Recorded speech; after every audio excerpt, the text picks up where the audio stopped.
नमस्कार दोस्तों, स्वागत है आप सबका विधिज्ञ में। आज भी आपके सामने रिकॉर्डेड स्वरूप में ही पेश आया हूं क्योंकि लाइव सेशंस हम मंडे से कंडक्ट करेंगे और स्टेटमेंट दे रहे हैं कि Vidhigya has come with its DNA analysis.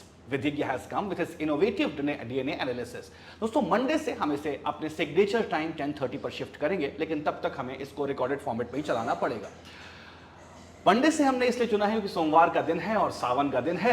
Okay, सावन का पहला सोमवार होगा। सावन आज से शुरू हो चुका है, तो भोलेनाथ की कृपा विधिज्ञ पर, हम पर और आप पर जो है बरसती रहे, इसलिए हमने डेलिबरेटली सावन का पहला सोमवार चुना है लाइव सेशन के लिए, डीएनए के लाइव सेशन के लिए। तो इसके कोई और जो टेक्निकल और उसके पीछे जो व्यक्तिगत कारण है, उससे कहीं ज्यादा इसका एक रिलीजियस और कल्चरल कारण भी है हमारा कि हम सावन के पहले सोमवार से आशीर्वाद लेकर अपने डीएनए सेशन का लाइव स्वरूप शुरू करना चाहते हैं। दोस्तों आइए हम आज के इस अखबार को देखने की कोशिश करें कि आज के इस अखबार में क्या क्या बातें आई हैं। दोस्तों पिछले कई दिन से, 7-8 दिन से लगातार, इवन और पहले से, एक ही डिस्प्यूट जो है वो हर अखबार में प्रमुखता से प्रकाशित किया जा रहा है। वो पब्लिश हर न्यूज़पेपर में एकदम 8-8, 10-10 आर्टिकल उस पर आ रहे हैं और वो है electoral roll dispute. Okay, electoral roll dispute. मैंने एक बेहतरीन वीडियो विधिज्ञ के प्लेटफॉर्म पर अपलोड कर डाल दिया है, जिसमें आपको प्राइमरीली सारी इंफॉर्मेशन जो है मिल जाएगी कि ये पूरा का पूरा डिस्प्यूट है क्या। दोस्तों कल एक बहुत ही इंपॉर्टेंट डेवलपमेंट इस पूरे के पूरे मैटर पर हुआ, क्योंकि कल सुप्रीम कोर्ट में इस पूरे के पूरे मैटर की सुनवाई थी। दोस्तों अगर आपको मेरा वीडियो याद हो तो उस वीडियो में मैंने एकदम स्पष्ट रूप से कहा था कि भाई साहब, जिन डॉक्यूमेंट्स की डिमांड की जा रही है, अगर आपने मेरा वीडियो नहीं देखा तो प्लीज आप सब देखिए, या फिर आपने कोई और वीडियो भी दिया होगा तो आप सबको पता होगा कि इसमें 4 डॉक्यूमेंट्स जो एक व्यक्ति को वोटर के रूप में वेरीफाई करने के लिए जरूरी थे, वो 4 डॉक्यूमेंट एडमिसिबल नहीं थे। उसमें आधार था, उसमें वोटर आईडी था, उसमें राशन कार्ड था, उसमें मनरेगा जॉब कार्ड था। और ये 4 आईडीज जो हैं लोगों के पास इजीली अवेलेबल होते हैं। बजाय इसके कास्ट सर्टिफिकेट की डिमांड की जा रही थी, बजाय इसके बर्थ सर्टिफिकेट या पेरेंट्स का बर्थ सर्टिफिकेट या पासपोर्ट, इस प्रकार की चीजों की डिमांड की जा रही थी जो अमूमन लोगों के पास नहीं होता है। इतना तो आप सब जानते ही हैं। सुप्रीम कोर्ट ने ठीक वही बात बोली। सुप्रीम कोर्ट में कल जजेस ने ठीक वही बात बोली जो लगातार मीडिया, सोशल मीडिया और हम आम नागरिक कहते आ रहे हैं कि भाई साहब, आज की डेट में अगर आप मुझसे बर्थ सर्टिफिकेट मांग लो, मेरे पेरेंट्स का बर्थ सर्टिफिकेट मांग लो, या कह सकते हैं कि ऐसा कोई डॉक्यूमेंट कास्ट सर्टिफिकेट मांग लो, तो शायद मैं आपको तुरंत फर्निश नहीं कर पाऊंगा। शायद मैं आपको रेडिली ये डॉक्यूमेंट नहीं दे सकता, रेडिली या इमीडिएटली ये डॉक्यूमेंट नहीं दे सकता। हां, आप मुझसे अगर आधार कार्ड मांग लेंगे, मैं रेडिली दे सकता हूं। अगर आप मुझसे मेरा वोटर आईडी मांग लेंगे, मैं रेडिली दे सकता हूं। गरीब जो जनता है बिहार की या किसी भी देश के किसी भी कोने की, वो अपना जॉब कार्ड, मनरेगा में अगर वो एनरोल है तो मनरेगा का जॉब कार्ड या फिर राशन कार्ड, जिससे वो फूड सिक्योरिटी एक्ट का लाभ उठाते हैं, इस चीज को वो रेडिली दे सकते हैं। इस चीज को बहुत ही इमीडिएटली और रेडिली दे सकते हैं।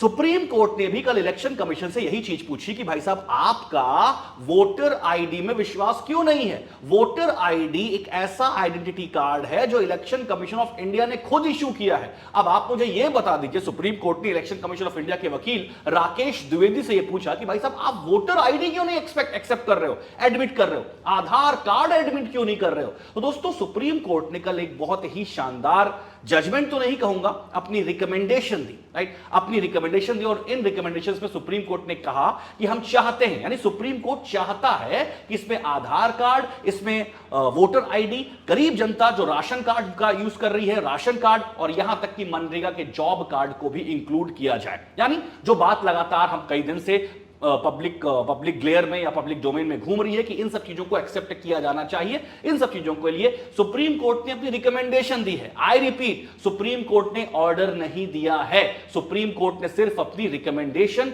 अपनी एडवाइस दी है। अब देखिए दोस्तों, इलेक्शन कमीशन ऑफ इंडिया के ऊपर अब दबाव तो बन चुका है कि वो इन आईडीज को एक्सेप्ट करें, लेकिन सुप्रीम कोर्ट ने यह कहा है कि 28 जुलाई को अगली हियरिंग होगी। अभी तक इलेक्शन कमीशन ऑफ इंडिया की तरफ से इसको लेकर किसी प्रकार का कोई जवाब नहीं आया है कि क्या वो आधार, क्या वो राशन कार्ड, क्या वो मनरेगा का जॉब कार्ड या फिर एपिक नंबर, जिसे वोटर आईडी भी कहते हैं, इसे वो एडमिट करेंगे या नहीं करेंगे। इलेक्शन कमीशन ऑफ इंडिया का अभी तक कोई रिस्पॉन्स नहीं आया है जब तक मैं ये वीडियो शूट कर रहा हूं। हम उम्मीद करते हैं इलेक्शन कमीशन ऑफ इंडिया से कि सुप्रीम कोर्ट की इस रिकमेंडेशन को मानेगा। अच्छा, दूसरा सवाल जो सुप्रीम कोर्ट में उठा, कल की बहस अगर आप देखेंगे, कल का जजमेंट अगर आप पढ़ेंगे, तो उसमें सुप्रीम कोर्ट से दूसरा सवाल पूछा कि भाई सुप्रीम कोर्ट ने साफ साफ पूछा कि भाई साहब ऐसा है कि आपकी टाइमलाइन बड़ी गड़बड़ है, आप 2 महीने पहले या 4 महीने पहले इस एक्सरसाइज को कर रहे हो। चलिए, सुप्रीम कोर्ट ने यहां तक कहा, और सुप्रीम कोर्ट में जो लिटिगेंट थे, for example association of democratic reform litigant था, और भी बहुत सारे नेता, पॉलिटिकल पार्टीज के नेता जो है लिटिगेंट थे, उन्होंने इलेक्शन कमीशन ऑफ इंडिया की लीगैलिटी को क्वेश्चन नहीं किया। इवन सुप्रीम कोर्ट ने भी इस पूरी की पूरी एक्सरसाइज की कॉन्स्टिट्यूशनैलिटी और लीगैलिटी को चैलेंज नहीं किया। सुप्रीम कोर्ट ने साफ साफ बोला कि under article 324 and article 326 of Indian constitution election commission of India के पास यह पूरा अधिकार है कि वो इस प्रकार की एक्सरसाइज को रन कर सकता है। ये बात तो हम लगातार कह रहे थे। इनफैक्ट अगर आप मेरा वीडियो देखेंगे तो उसमें साफ साफ मैंने ये बात बोली है कि constitutionality of this exercise is not in question, the legality of this exercise is not in question, but the morality of this exercise is under question. So the question was not of constitutional legality, the question was of constitutional morality. Yes, Election Commission of India is constitutionally legally empowered to take such type of exercise, but doing such type of exercise in a very haphazard manner, in a very haste manner, creating lot of panic and doing these type of exercise in such a opaque manner so close to the elections, ये इसकी intention और इसकी constitutional morality पर सवाल खड़ा करता है. Okay, election commission of India के वकील राकेश द्विवेदी, जो कल राकेश द्विवेदी थे, वो लगातार ये बात कह रहे थे कि election commission of India is completely empowered to do this exercise. तो वहां पर जजेस ने और जो दूसरे लिटिगेंट थे, उनके वकीलों ने साफ साफ ये बात बोला कि हां भाई, हम तो ये एक्सेप्ट कर रहे हैं ना कि आपके पास पूरा अधिकार है ये पूरी की पूरी एक्सरसाइज करने के लिए. ये बात क्वेश्चन में है ही नहीं. बात है इस प्रक्रिया को आप कर कैसे रहे हो. Okay, what type of procedure you are following by in doing such type of exercise. क्या इस प्रोसीजर की वजह से किसी का राइट टू वोट खराब तो नहीं हो जाएगा, किसी का राइट टू वोट वायलेट तो नहीं हो जाएगा. अभिषेक मनु सिंघवी दोस्तों, जो लिटिगेंट पक्ष के वकील थे, उन्होंने साफ साफ कल ये बात बोली कि अगर एक व्यक्ति का वोट भी एक्सक्लूड होता है इलेक्शन कमीशन ऑफ इंडिया की इस एक्सरसाइज से, तो संविधान शर्मिंदा होता है. ओके, संविधान जो है दोस्तों वो शर्मिंदा होता है कि एक व्यक्ति को भी उन्होंने क्या किया, वोटर लिस्ट से एक्सक्लूड कर दिया. जब जजेस ने इलेक्शन कमीशन ऑफ इंडिया से सवाल पूछा कि अगर कोई व्यक्ति, सपोज करिए आपके डॉक्यूमेंट के हिसाब से जो भी डॉक्यूमेंट सबमिट करने हैं, अगर वो डॉक्यूमेंट सबमिट नहीं कर पाया, सुप्रीम कोर्ट के जजेस ने साफ साफ इलेक्शन कमीशन ऑफ इंडिया से पूछा कि अगर सपोज करिए 2, 4, 10 लोगों ने या कुछ हजार लोग भी इस डॉक्यूमेंट को जो आप मांग रहे हैं सबमिट नहीं कर पाए, तो क्या होगा. क्या उनका राइट टू वोट इफेक्ट नहीं हो जाएगा. क्या ऐसे में हम वोटर्स को एक्सक्लूड नहीं कर रहे हैं. क्या हम इसे डिसएनफ्रेंचाइजमेंट का नाम नहीं दे सकते. तो इलेक्शन कमीशन ऑफ इंडिया के पास कोई जवाब नहीं था. इलेक्शन कमीशन ऑफ इंडिया साफ साफ यही कह रहा था कि भाई साहब, पहले इस पूरी की पूरी एक्सरसाइज को हो जाने दीजिए, अगर कोई गड़बड़ होगी तो आप हमको फिर पूछिएगा. अरे भाई साहब, पहले रायता फैल जाए फिर समेटने के लिए सुप्रीम कोर्ट आए, ये कहां की बात हुई. इलेक्शन कमीशन ऑफ इंडिया को साफ साफ ये बात बतानी चाहिए कि what type of procedure, what should be the modus operandi they are going to follow in this whole exercise, and they should come clean in a very transparent manner and bring every their procedure in public domain. तो दोस्तों, कल बड़ी शानदार बहस हुई इसको लेकर. बहस का अभी अंत नहीं हुआ है. 28 जुलाई को अगली हियरिंग फिर से होनी है इस पूरे के पूरे केस की. कुल मिलाकर केस का लब्बो लुबाब ये है, लब्बो लुबाब यानी sum and the substance of the whole case और द हियरिंग जो कल हुई, उस पर साफ साफ सुप्रीम कोर्ट ने इस पूरे के पूरे मैटर में यह कहा कि भाई इन 4 आईडीज को, जिसमें नंबर 1 आधार कार्ड, नंबर 2 वोटर आईडी, इसे एपिक नंबर भी कहते हैं, तीसरा राशन कार्ड और मनरेगा का जॉब कार्ड, इसे आप इंक्लूड कर सकते हैं तो इंक्लूड कर लीजिए. इलेक्शन कमीशन ऑफ इंडिया के डिस्क्रिशन के ऊपर है कि वो इसे इंक्लूड करना चाहता है या नहीं करना चाहता. दूसरा, सुप्रीम कोर्ट ने इस पूरे के पूरे मैटर पर स्टे नहीं दिया. आई रिपीट, कल से बहुत ज्यादा मीडिया में, खासतौर से सरकार समर्पित मीडिया जो है, वो उसमें लगातार ये बात घूम रही है कि सुप्रीम कोर्ट ने इस पर स्टे नहीं दिया, कार्रवाई चलती रहेगी. भाई साहब, स्टे की डिमांड की ही नहीं गई थी. कल मैंने एडीआर के प्रमुख और इवन जो अभिषेक मनु सिंघवी और कपिल सिब्बल वगैरह के इंटरव्यूज देखे, जो लिटिगेंट्स के वकील थे, उसमें साफ साफ ये कहा गया कि भाई स्टे की डिमांड तो की ही नहीं गई थी. इलेक्शन कमीशन ऑफ इंडिया के पास ये लीगल राइट है कि वो इस प्रकार की एक्सरसाइज कर सकता है. तो इस प्रकार की एक्सरसाइज पर किसी प्रकार की कोई स्टे की डिमांड नहीं की गई थी. तो अगर ये चीज कह सकते हैं, मीडिया में बताया जा रहा है कि सुप्रीम कोर्ट ने स्टे लगाने से मना कर दिया, ये सत्य है ही नहीं. ओके, सुप्रीम कोर्ट इस पूरे के पूरे मैटर पर तब तक स्टे नहीं लगा देता जब तक सुप्रीम कोर्ट पूरी तरीके से सुप्रीम कोर्ट को यह आश्वासन नहीं मिल जाता या सुप्रीम कोर्ट को एक कॉन्क्रीटिंग एविडेंस नहीं मिल जाता कि भाई यस कुछ ना कुछ गड़बड़ इस पूरी की पूरी एक्सरसाइज में हुई है। अभी एक्सरसाइज हुई नहीं है पूरी, सुप्रीम कोर्ट पहले कैसे स्टे लगा दे, और वो भी तब जब election commission of India constitutionally और लीगली एम्पावर्ड है, अधिकृत है इस प्रकार की एक्सरसाइज करने के लिए। दूसरी महत्वपूर्ण बात, सुप्रीम कोर्ट इस पे स्टे नहीं लगाने के पीछे एक और बहुत इंपॉर्टेंट रीजन है हमारा सेपरेशन ऑफ पावर का सिद्धांत।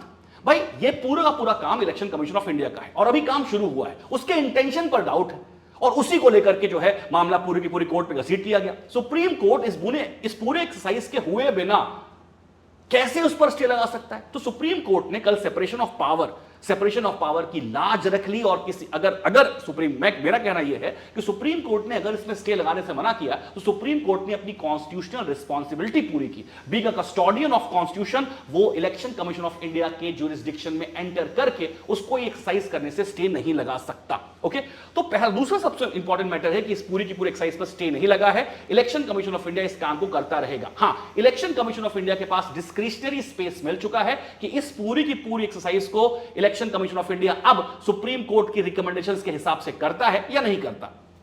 तीसरी सबसे महत्वपूर्ण चीज दोस्तों इस पूरे के पूरे एक्सरसाइज में निकल करके आई है जिस पर सुप्रीम कोर्ट ने यह बात बोला कि भाई टाइमलाइन बड़ी गड़बड़ है। ओके, क्या आप इतने बड़े स्टेट का इलेक्टोरल रोल का सैनिटाइजेशन, जिसे आप स्पेशल इंटेंसिव रिवीजन कह रहे हो, SIR कह रहे हो, 2 महीने में कर लोगे? ठीक है, हम ये नहीं कह रहे कि आप इस SIR को मत करो, लेकिन एक संभावना यह भी की जा सकती है कि भाई एक काम करो, तुम अपना स्पेशल इंटेंसिव रिवीजन करते रहो, लेकिन करंट इलेक्शन जो बिहार में होने वाला है उससे इसे डीलिंक कर दो। यानी बिहार का चुनाव जो पुरानी इलेक्टोरल रोल है उसके हिसाब से चलने दो और ये जो नई प्रोसेस है ये आगामी इलेक्शंस के लिए होगी। तो आप इस सैनिटाइजेशन के काम को यानी इस SIR को करते रहो, लेकिन जो आगामी इलेक्शन है, जो होने वाला इलेक्शन है, उसके साथ इसे डीलिंक करके भी हम लोग इस एक्सरसाइज को कर सकते हैं। लेकिन हालांकि डीलिंक सुप्रीम कोर्ट ने किया नहीं है, इलेक्शन कमीशन ऑफ इंडिया को सिर्फ रिकमेंडेशन दी है कि भाई साहब ऐसा है कि आप SIR करो, लेकिन हो सकता है आने वाले इलेक्शन तक आप इसे पूरा ना कर पाओ, तो इसको आराम से करो, क्या जल्दी है इतना करने के लिए? अगले इलेक्शन के लिए इसको लागू करना, इस इलेक्शन पे इसको लागू ना करो, राइट? ये बात भी सुप्रीम कोर्ट ने बोली। तो दोस्तों अभी तक चुनाव आयोग का कोई बयान आया नहीं है, लेकिन एक बहुत ही शानदार केस कल सुनने को मिला दोस्तों। 4 घंटे तक इस पूरे के पूरे मसले पर बहस होती रही, आर्ग्यूमेंट्स, क्रॉस आर्ग्यूमेंट्स, और क्या तो मतलब एक से एक वकील थे। मजा आ गया कल पूरी की पूरी बहस को देखने के लिए। अगर आपको देखना हो तो इसकी लाइव स्ट्रीमिंग आप यूट्यूब पर देख सकते हैं। Is that clear my dear friends? तो चलिए दोस्तों, इस पूरी की पूरी खबर को आप सब पढ़ लीजिएगा, ये बहुत ही इंपॉर्टेंट खबर है, बहुत ज्यादा इंपॉर्टेंट खबर है दोस्तों, इसे आप पढ़ लीजिएगा। देखिए, जस्टिस सुधांशु धूलिया ने कल एक इंपॉर्टेंट बात बोली कि भाई साहब इलेक्शन कमीशन ऑफ इंडिया जो डॉक्यूमेंट्स मांग रहा है वो मैं भी नहीं दे पाऊंगा। जस्टिस सुधांशु धूलिया ने कल बहुत ही शानदार बात बोली और बोलते बोलते उन्होंने ये बोला कि भाई साहब जो डॉक्यूमेंट्स आप लोग मांग रहे हो वो मैं भी नहीं दे पाऊंगा। तो दोस्तों ये कुल मिलाकर इसका लबोलिबाब है। और दूसरी बात ये भी है दोस्तों कि अब इस पर अगली सुनवाई 28 को होगी, तब तक खूब सारे आर्टिकल्स लिखे जाएंगे, तो चर्चा तो चलती रहेगी, राइट? आइए हम लोग आगे बात करते हैं दोस्तों। अगला हमारा आर्टिकल देखिए आप यहां पर S400 पर है। Centre identifies domestic firm for S400 air defence system maintenance, repair and overhaul. दोस्तों ध्यान रखिएगा, सबसे महत्वपूर्ण चीज ये है S400 को लेकर के S400 को लेकर कुछ फैक्ट्स आपको पता होने चाहिए। S400 जो कि बहुत चर्चा में था दोस्तों, उसको लेकर आपको कुछ फैक्ट्स पता होने चाहिए। जैसे S400 क्या है? S400 क्या है दोस्तों, ये सब आपको पता है। S400 हमारा मिसाइल डिफेंस सिस्टम है। क्या है? मिसाइल डिफेंस सिस्टम है। ये एक मिसाइल डिफेंस सिस्टम है। ये एयर टू क्या कहते हैं इसको आप? Surface, sorry for the pause my dear friends, मैं एक चीज में कंफ्यूज हो गया। सरफेस टू एयर सिस्टम है, राइट? ये सरफेस टू एयर क्या करता है? किसी प्रकार के ड्रोन्स को, किसी प्रकार की बैलिस्टिक मिसाइल को इंटरसेप्ट कर सकता है और उसे यहां तक डिस्ट्रॉय या फॉइल भी कर सकता है। तो S400 हमारा एयर डिफेंस सिस्टम है दोस्तों, जो सरफेस टू एयर काम करता है। सरफेस टू एयर यानी हमारे ज्यूरिसडिक्शन में, हमारे ज्यूरिसडिक्शन किसी प्रकार की एरियल स्ट्राइक होती है, चाहे वो बैलिस्टिक मिसाइल से हो, चाहे वो क्रूज मिसाइल से हो, या किसी ड्रोन ड्रोन्स के थ्रू हो, उसे इंटरसेप्ट करके उसे डिस्ट्रॉय करने का काम जो है ये S-400 मिसाइल डिफेंस सिस्टम करता है। दोस्तों ये इंडिजीनियस है क्या? नो, ये इंडिजीनियस नहीं है। ये हमने कहां से लिया है? ये हमने रशिया से लिया है। ये फैक्ट तो आप सब जानते हैं। दोस्तों ध्यान रखिएगा, रशिया की भी कंपनी है, ध्यान रखिए, अल्टमास आंटे, ध्यान रखिएगा, अल्टमास आंटे नाम की एक कंपनी है, अल्टमास एंटे नाम की एक कंपनी है। दोस्तों ध्यान रखिएगा, इस कंपनी का नाम याद रखिएगा, अल्टमास एंटे। ये कंपनी जो है इसने S-400 जो है हमें सप्लाई किया है, S-400 सप्लाई किया है। तो दोस्तों 3-4 फैक्ट्स पता होना चाहिए S-400 के बारे में। हमने कहां से लिया, रशिया की कौन सी कंपनी है जिसने हमें S-400 दिया, ये सरफेस टू एयर है, एयर टू एयर है, सरफेस टू सरफेस है, ये सारी की सारी बातें दोस्तों आपको पता होनी चाहिए। इसके अलावा दोस्तों अगर हम बात करें तो आपको पता होना चाहिए प्रोजेक्ट कुश के बारे में। दोस्तों ध्यान रखिएगा, प्रोजेक्ट कुश के बारे में आपको पता होना चाहिए। अच्छा एक और बात दोस्तों, एक और बात, ये S-400 को हम एक और नाम से जानते हैं, वो क्या है? सुदर्शन चक्र। ये भी प्लीज आप सब जानिएगा, S-400 का नॉमेनक्लेचर भारत में इंडिजीनियस तरीके से किया गया है, उसे सुदर्शन चक्र कहा जाता है। यह भी आपको पता होना चाहिए, सुदर्शन चक्र। ओके, ये 3-4 फैक्ट्स हैं। आइए कुछ और बातें करते हैं दोस्तों। इसके बाद दोस्तों प्रोजेक्ट कुश, ये आपके लिए बड़ा इंपॉर्टेंट है। प्रोजेक्ट कुश, ये प्रोजेक्ट कुश पे हम करने क्या वाले हैं? प्रोजेक्ट कुश पे दोस्तों हम एक अपने इंडिजीनियस मिसाइल डिफेंस सिस्टम जो है डेवलप करने वाले हैं। इंडिजीनियस मिसाइल डिफेंस सिस्टम जो है वो डेवलप करने वाले हैं, ये बात भी आपको पता होना चाहिए दोस्तों। 2018 to 2028 के आसपास हम अपना इंडिजीनियस यानी घरेलू इंडिजीनियस मिसाइल डिफेंस सिस्टम, भाई S-400 कहां से लिया हुआ है? ये तो रशिया से लिया हुआ है ना। और डिफेंस के मामले में हमें आत्मनिर्भर बनना है। याद करिए, इस साल मैंने इकोनॉमिक सर्वे की क्लास ली थी। ओके, 1 फरवरी के दिन मैंने इकोनॉमिक सर्वे की क्लास ली थी और उस इकोनॉमिक सर्वे में भारत की सरकार ने बात साफ साफ कहा था, एम्फेसाइज किया था, कि आने वाले समय में हम डिफेंस के मामले में अपने इंपोर्ट को कम करना चाहते हैं और अपनी डिफेंस का इंडिजिनाइजेशन करना चाहते हैं। दोस्तों ध्यान रखिएगा, उसी रेफरेंस में प्रोजेक्ट कुश बहुत इंपॉर्टेंट हो जाता है, क्योंकि प्रोजेक्ट कुश हमारी इंडिजीनियस मिसाइल सिस्टम को 2028 तक डेवलप करने की बात जो है कर रहा है। माना जा रहा है इजराइल के iron dome missile defence system के तर्ज पर, आयरन डोम मिसाइल सिस्टम के तर्ज पर प्रोजेक्ट कुश के तहत भारत का अपना इंडिजीनियस मिसाइल सिस्टम भी डेवलप किया जा रहा है। दोस्तों डिफेंस के बारे में एक स्पेशल सेशन करके और भी बहुत सारी बातें हम जान लेंगे। Is that clear my dear friends? आइए हम आगे की अखबार के बारे में जानते हैं, आज का हमारा अखबार क्या कहता है। दोस्तों अब हम आगे चलें तो ये सारी की सारी बातें तो इतनी इंपॉर्टेंट नहीं है। देखिए दोस्तों, अब बात की जा रही है जोनल काउंसिल्स की। यहां पर जोनल काउंसिल्स की बात की जा रही है। देखिए यहां पर बात की जा रही है कि अमित शाह ने जोनल काउंसिल्स, खासतौर से eastern zonal council, right, eastern zonal council की मीटिंग में कल पार्टिसिपेट किया। अब ये जोनल काउंसिल्स क्या होती हैं और कितनी होती हैं, आइए इसके बारे में चर्चा करते हैं दोस्तों। सबसे पहले अगर हम बात करें तो भारत में जोनल काउंसिल्स क्या कॉन्स्टिट्यूशनल बॉडीज हैं? ओके, क्या जोनल काउंसिल्स जो है दोस्तों हमारे यहां कॉन्स्टिट्यूशनल बॉडीज हैं? तो आंसर है नहीं। ओके, हमारा जो राइट, हमारे यहां इंटर स्टेट काउंसिल, अगर हम बात करें इंटर स्टेट काउंसिल जो कि आर्टिकल 263 में मेंशन है, ये तो एक कॉन्स्टिट्यूशनल बॉडी है। ओके, लेकिन जोनल काउंसिल्स जो है दोस्तों एक कॉन्स्टिट्यूशनल बॉडी नहीं है। I repeat, zonal councils constitutional bodies नहीं है। आइए हम चर्चा करते हैं कुछ तीसरी बातों की। दोस्तों ये इंटर स्टेट काउंसिल या जोनल काउंसिल्स की आवश्यकता क्यों पड़ती है? दोस्तों इंटर स्टेट काउंसिल या जोनल काउंसिल्स की जरूरत पड़ती है हमारे देश के फेडरल स्ट्रक्चर को रोबस्ट बनाने के लिए, या फिर जिसे नरेंद्र मोदी जी कहते हैं कोऑपरेटिव फेडरलिज्म एस्टेब्लिश करने के लिए। आपका देश एक फेडरल कंट्री है जहां पर सेंटर और स्टेट के बीच में बहुत ही हार्मोनियस रिलेशन होने चाहिए। ना केवल सेंटर और स्टेट के बीच में हार्मोनियस रिलेशन होने चाहिए, बल्कि अलग अलग स्टेट्स के बीच में भी बहुत सौहार्दपूर्ण, कोर्डियल, हार्मोनियस रिलेशंस होने चाहिए। Because India is a union of state and India is actually a federal country, right? So in order to strengthen that federalism, in order to make your federalism more robust, in order to inculcate the feelings of cooperative federalism, in order to ensure cordiality between center and state, harmonious relationship between center and state, right, we have developed some platforms, which number one is interstate council,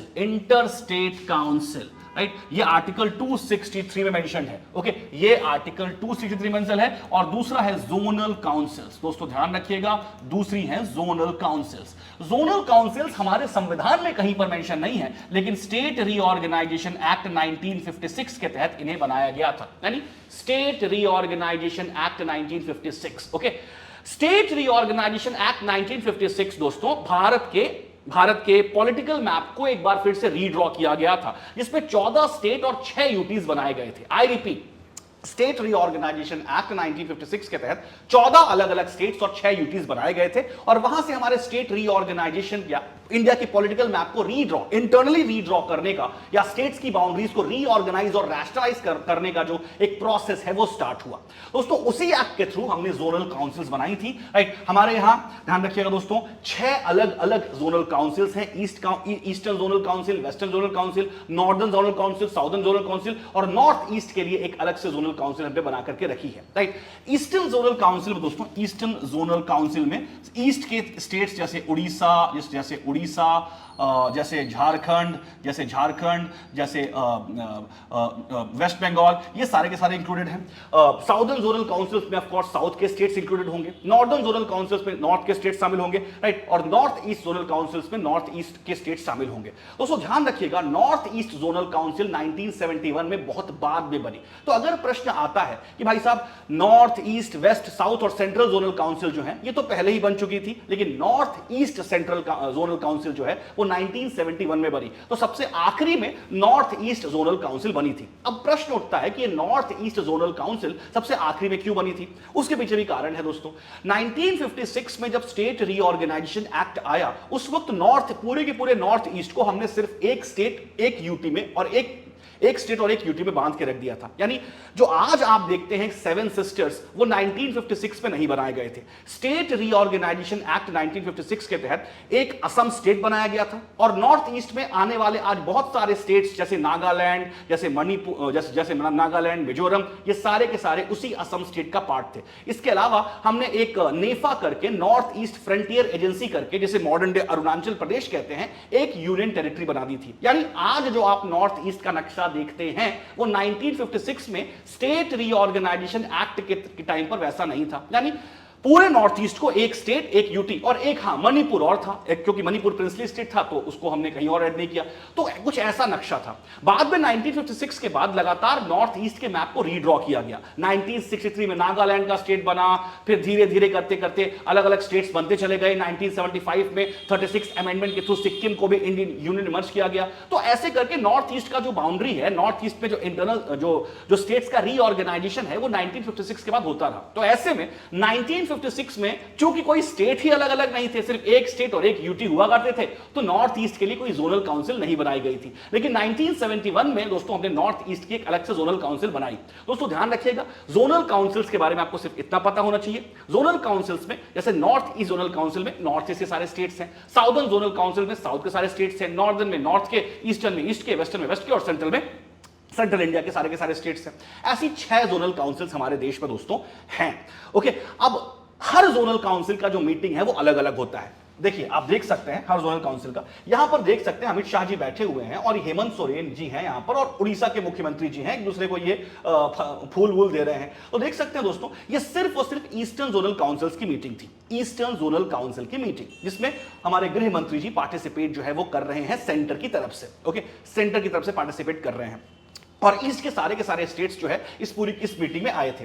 दोस्तों कल अमित शाह जी ने ये बात बहुत अच्छी बोली कि भाई साहब इनके आने के बाद, यानी 2014 के बाद, 2014 के बाद जोनल काउंसिल्स की मीटिंग अब बहुत ज्यादा होने लग गई है। 2014 से पहले जोनल काउंसिल्स की मीटिंग जो है ज्यादा नहीं हुआ करती थी, जैसे यहां पर कहीं लिखा भी हुआ है। ओके, 2014 से 2025 के बीच में 63 मीटिंग्स जो है जोनल काउंसिल्स की हो चुकी हैं, और 2004 से लेकर 2014 तक, यानी जब तक कांग्रेस सरकार थी तब मतलब बहुत ही कम 25 से 26 मीटिंग्स जो है वो जोनल काउंसिल्स की होती थी। देखिए दोस्तों, ये जोनल काउंसिल्स का मिलते रहना बहुत जरूरी है, क्योंकि एक रीजन में आने वाले स्टेट्स की लगभग समस्याएं एक जैसी होती हैं। जैसे साउथ के जो स्टेट्स हैं उनकी लगभग समस्याएं कॉमन है, राइट, कॉमन प्रॉब्लम्स है। नॉर्थ के जो स्टेट्स हैं उनकी समस्याएं कॉमन है, नॉर्थ ईस्ट के जो स्टेट्स हैं उनकी समस्याएं कॉमन है दोस्तों। इसलिए समय समय पर इस प्रकार की मीटिंग्स जो है ऑर्गेनाइज करते रहना चाहिए। यह हमारे कोऑपरेटिव फेडरलिज्म और एक सेंटर स्टेट रिलेशन के लिए बहुत ही इंपॉर्टेंट चीज है। तो दोस्तों, इसके बारे में सिर्फ आपको यही पता होना चाहिए जोनल काउंसिल, कि जोनल काउंसिल जो है, जोनल काउंसिल्स जो है माय डियर फ्रेंड्स, क्या ये कॉन्स्टिट्यूशनल बॉडी है? नहीं, ये कॉन्स्टिट्यूशनल बॉडी नहीं है, रादर ये एक स्टैट्यूटरी बॉडी है under state reorganisation act 1956। Okay, कितनी जोनल काउंसिल्स हैं ये आपको पता होना चाहिए, कौन कौन सी जोनल काउंसिल्स हैं ये आपको पता होना चाहिए, राइट। अब ये पता करने की जरूरत नहीं है आपको कि ईस्टर्न जोनल काउंसिल में कौन कौन से स्टेट आते हैं, नहीं, ऐसा क्वेश्चन तो कभी नहीं पूछा गया, ध्यान रखिएगा, ऐसा क्वेश्चन कभी नहीं पूछा गया। कितनी जोनल काउंसिल है और सबसे आखिरी में कौन सी जोनल काउंसिल बनी, तो मैंने आपको बता दिया, नॉर्थ ईस्ट जोनल काउंसिल जो है ये सबसे आखिरी में यानी 1971 में बनी थी। उससे पहले पांचों जोनल काउंसिल्स जो है वो बन चुकी थी। ओके, पांचों जोनल काउंसिल्स जो है बन चुकी थी। और ये इंटर स्टेट काउंसिल से डिफरेंट है। इंटर स्टेट काउंसिल आर्टिकल 263 के तहत एक कॉन्स्टिट्यूशनल बॉडी है जिसकी मीटिंग बड़ी कम होती है। ओके, ये इंटर स्टेट काउंसिल 1989 में बनी थी, ध्यान रखिएगा दोस्तों, 1989 में, और सरकरिया कमीशन के रिकमेंडेशन के बाद इंटर स्टेट काउंसिल को बनाया गया था। ऑल्दो हमारे कॉन्स्टिट्यूशन में इंटर स्टेट काउंसिल को बनाने का प्रावधान तो आर्टिकल 263 में दिया हुआ था, यानी हमारा ओरिजिनल कॉन्स्टिट्यूशन ये कहता था कि भाई साहब यथाशीघ्र इंटर स्टेट काउंसिल बनाई जाए, जहां पर सेंटर और स्टेट्स की मीटिंग रेगुलरली हुआ करेगी, और दोस्तों इसके थ्रू कोऑपरेटिव फेडरलिज्म को स्ट्रेंथन किया जाएगा। लेकिन 1950 जब आपका संविधान लागू हुआ, टिल 1989 किसी प्रकार की कोई मीटिंग इंटर स्टेट काउंसिल की नहीं हुई। 1989 में सरकरिया कमीशन की रिकमेंडेशंस आती हैं और 89 के बाद दोस्तों zonal council inter state council जो है बनती है, इंटर स्टेट काउंसिल बनती है। आज करीब इंटर स्टेट काउंसिल को बनते हुए 35, 25 और 11 36 ईयर्स हो चुके हैं, और कुछ 15-16 मीटिंग इसकी हुई है, मतलब regular meeting inter state council की होती ही नहीं है। ओके, तो हमारे कह सकते हैं अमित शाह जी से ये निवेदन है कि भाई साहब जिस प्रकार जोनल काउंसिल्स की मीटिंग को लगातार कराते हैं, इंटर स्टेट काउंसिल्स की भी मीटिंग लगातार कराएं, क्योंकि वो तो कॉन्स्टिट्यूशनल बॉडी है, उसकी रेगुलर मीटिंग तो होते ही रहनी चाहिए for a smooth and robust centre state relation. Okay, तो दोस्तों कुछ फैक्ट्स मैंने आपको बताए थे जोनल काउंसिल्स के बारे में, प्लीज इसको आप लोग रख लीजिएगा। कभी सेपरेट लेक्चर करना पड़ेगा जोनल काउंसिल्स और इंटर स्टेट काउंसिल पर, तो वो भी हम कर लेंगे। आइए दोस्तों हम आगे चलते हैं। देखिए, सावन के पहले सोमवार से हम लाइव आने वाले हैं दोस्तों, दिल थाम कर बैठ जाइए, ठीक है ना। एक बेहतरीन कंटेंट पढ़ने के लिए, दोस्तों, और आप सबको एग्जाम में एक जबरदस्त सफलता दिलवाने के लिए विधिज्ञ आपके सामने एक शानदार कंटेंट भरा एक डेली सीरीज शुरू करने वाला है, जो कि इंडियन एक्सप्रेस और द हिंदू का जॉइंट डिस्कशन होगा। Is that clear my dear friends? आइए, तो स्टेट स्पेसिफिक न्यूज है, इसके बारे में क्या डिस्कशन करें? स्टेट स्पेसिफिक न्यूज पे कोई डिस्कशन करने की आवश्यकता नहीं है। आगे चलते हैं my dear friends. Political news, okay, political, we have nothing to do with political segment. हाँ, this is important my dear friends, centre and UNICEF to provide career counselling to Eklavya student. Okay, Eklavya student. अब यहां पर यह जानकारी आपको होनी चाहिए कि एकलव्य स्टूडेंट क्या है, एकलव्य स्कूल क्या है दोस्तों। एकलव्य स्कूल दोस्तों हमारे ministry of tribal affairs run करती है, और एकलव्य स्कूल 470 एकलव्य स्कूल पूरे भारत में रन कर रहे हैं। 470 एकलव्य स्कूल हैं, और एकलव्य स्कूल को रन करने के लिए, उसे एडमिनिस्टर करने के लिए हमने एक बॉडी बनाकर रखी है, उसका नाम है national education society for tribal students. National education society for tribal students, इसे नेस्ट्स भी कहते हैं, ध्यान रखिएगा। Eklavya school national education society for tribal student, इसे नेस्ट्स भी कहते हैं। तो दोस्तों फैक्ट नंबर 1 याद रखिएगा, ये सीबीएसई के द्वारा गवर्न नहीं होती, ये इसके लिए अलग से बॉडी बनाई गई है, उसका नाम है national education society for tribal student. Okay, nest इसका फुल फॉर्म आपको पता होना चाहिए, ये फैक्चुअल नॉलेज पता होना चाहिए आपको। अच्छा, अब नाम से आप सब जानते हैं एकलव्य स्कूल वो स्कूल है जो ट्राइबल स्टूडेंट्स के लिए बनाया गया है। हमारे शेड्यूल्ड ट्राइब्स भाई बहनों के बच्चे जो हैं वो उसमें पढ़ सकते हैं, राइट, और अपना एकेडमिक अपलिफ्टमेंट पा सकते हैं। Very good step. लेकिन एक बार एक क्वेश्चन पूछा गया था एक कॉम्पिटिटिव एग्जामिनेशन में, शायद एमपीपीसीएस के एग्जामिनेशन पूछा गया, मतलब एमपी के सिविल सर्विसेज एग्जाम में पूछा गया था कि एकलव्य स्कूल में क्या कोई नॉन ट्राइबल स्टूडेंट पढ़ सकता है? दोस्तों इसके बारे में चर्चा कर लेते हैं। एकलव्य स्कूल में अमूमन जनरली प्रिंसिपली कोई नॉन ट्राइबल स्टूडेंट नहीं पढ़ सकता, कोई नॉन ट्राइबल स्टूडेंट जो है वो नहीं पढ़ सकता। लेकिन दोस्तों एक चीज का आप सब विशेष रूप से ध्यान रखिएगा कि पूरी तरीके से प्रोहिबिशन नहीं है किसी नॉन ट्राइबल स्टूडेंट के एकलव्य स्कूल में एडमिशन लेने पर। यानी अगर किसी एकलव्य स्कूल में सीट खाली रह गई, आई रिपीट, अगर एकलव्य स्कूल में सीट खाली रह गई तो नॉन ट्राइबल स्टूडेंट्स का एडमिशन भी उसमें किया जा सकता है। तो एब्सोल्यूट प्रोहिबिशन नहीं है नॉन ट्राइबल स्टूडेंट्स के एकलव्य स्कूल में एडमिशन लेने पर। यह फैक्ट आप लोग याद रखिएगा। दो फैक्ट्स इंपॉर्टेंट हैं, राइट। इसे गवर्न कौन करता है? नेस्ट और राइट। एकलव्य स्कूल किसके लिए है? अच्छा, यहां पर ध्यान रखिए दोस्तों, यूनिसेफ चर्चा में आ चुका है। एक्चुअली में नेस्ट्स, इधर देखिएगा, राइट, नेस्ट्स और यूनिसेफ के बीच में, नेस्ट्स और यूनिसेफ के बीच में दोस्तों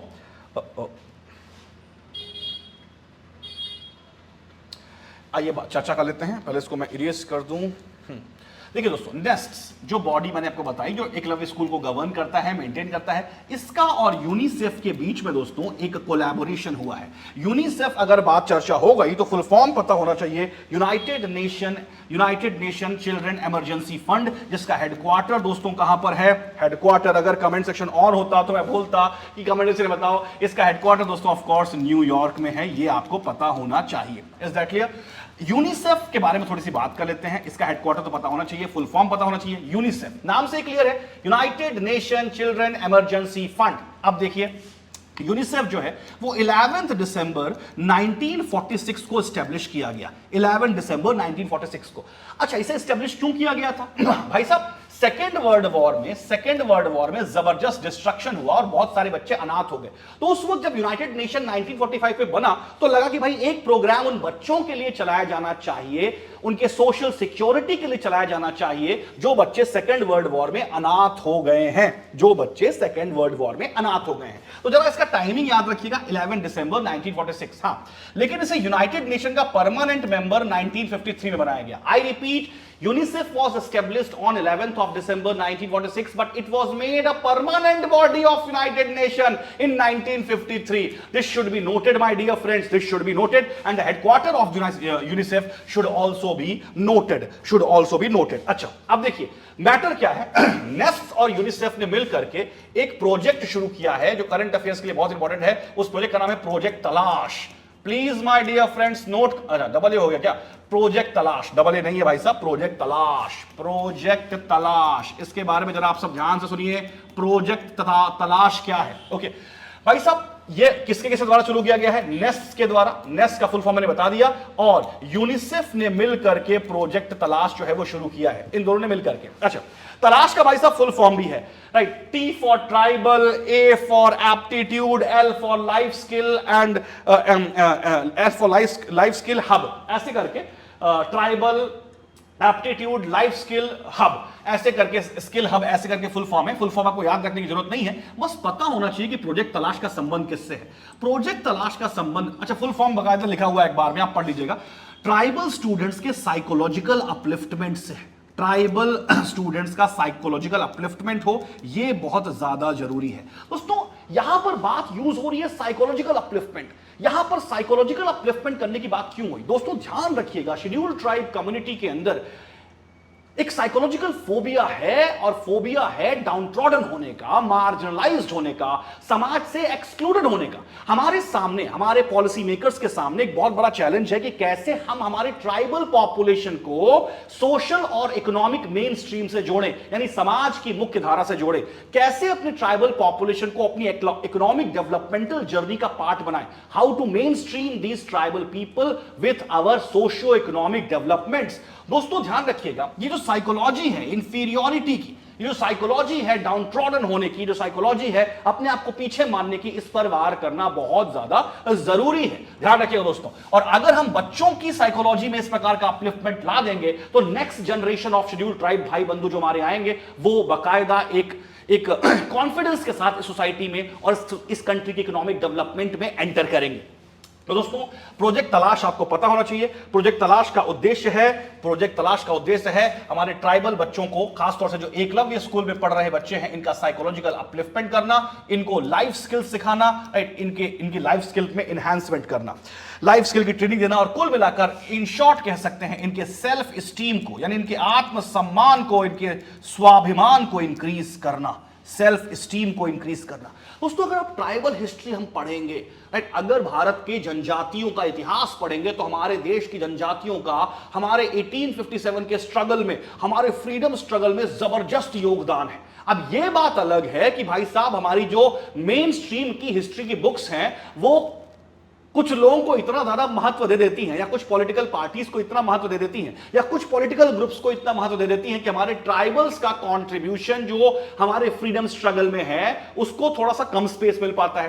तो अब यह भी किया जाना चाहिए कि हमारे tribal heroes, for example Bhima Nayak, किसी ने नाम नहीं सुना होगा भीमा नायक का, शंकर शाह का, राइट, शंकर शाह का नाम किसी ने नहीं सुना होगा, तांत्या भील का, ये कुछ ऐसे ट्राइबल हीरोज थे दोस्तों जिन्होंने अंग्रेजों के छक्के छुड़ा दिए थे। गंजन सिंह कोरकू का नाम आपने नहीं सुना होगा, ये कुछ ऐसे ट्राइबल हीरोज थे जिन्होंने अंग्रेजों के छक्के छुड़ा दिए थे। ये सारी चीजें हमारे ट्राइबल बच्चों को बतानी चाहिए कि भाई साहब तुम्हारे दादा परदादा ने इस देश की आजादी के लिए खून बहा दिए हैं। Okay, this confidence should be inculcated in our tribal students. Is that clear, my dear friends?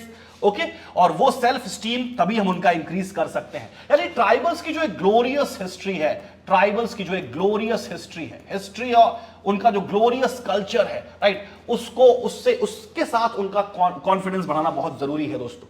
तो ये सारी की सारी चीजें हैं दोस्तों। आप प्रोजेक्ट तलाश को प्लीज आप सब याद रखिएगा, किसकी मदद से चलाया जा रहा है, इसका उद्देश्य क्या है, वगैरह वगैरह वगैरह। Is that clear my dear friends? अब लगता है पानी कम पड़ गया है तो पानी एक बार मैं लगा लूं। ओके माय डियर फ्रेंड्स, तो हम वापस आ चुके हैं। तो ये बड़ी इंपॉर्टेंट खबर है भाई साहब, बड़ी इंपॉर्टेंट खबर है, इसके बारे में आपको पता होना चाहिए, वेरी इंपॉर्टेंट खबर। हम आगे चलते हैं। ओके थोड़ा सा इसको इरेज कर दिया जाए, इरेज हो जाओ भाई, इरेज हो जाओ। चलो दोस्तों, ये मत सोचना कि मैं एडिटोरियल नहीं पढ़ा रहा हूं। मैं एडिटोरियल नहीं पढ़ाऊंगा तो कौन पढ़ाएगा, ठीक है ना। एडिटोरियल बड़े अच्छे से पढ़ के आता हूं भाई, एडिटोरियल आप लोगों के लिए बड़ा इंपॉर्टेंट है दोस्तों। पहले तो मैं एक आध दो एडिटोरियल स्किप कर देता था, अब तो वो भी नहीं करूंगा, मैं लिटरली बता रहा हूं। ओके, पहले तो मैं एक दो एडिटोरियल स्किप कर देता था, अब वो भी नहीं करूंगा। बेटा एडिटोरियल्स आपके लिए समझना बहुत जरूरी है। कुछ लोग एडिटोरियल को एक्सप्लेन ही नहीं कर पाते और ये बोल देते हैं कि इसे स्किप करना बहुत जरूरी है। भाई साहब पढ़ के आओ, समझ के आओ, समझा दो, कोई दिक्कत नहीं है, लेकिन हम ऐसा नहीं करेंगे दोस्तों। आइए हम बात करते हैं, राइट, इस नंबर 1 एडिटोरियल की जो लिखा है सौम्या स्वामीनाथन ने। ओके राइट, सौम्या स्वामीनाथन ने इस आर्टिकल को लिखा है, टीबी वाला आर्टिकल है, नहीं सौम्या स्वामीनाथन ने नहीं लिखा है। ओके, सौम्या स्वामीनाथन का मतलब जिक्र यहां पर किया गया है। अब ये आर्टिकल डील करता है दोस्तों टीबी से, टीबी। ओके, ये आर्टिकल डील करता है टीबी यानी ट्यूबरक्लोसिस से। आइए हम उसके बारे में बात करते हैं। टीबी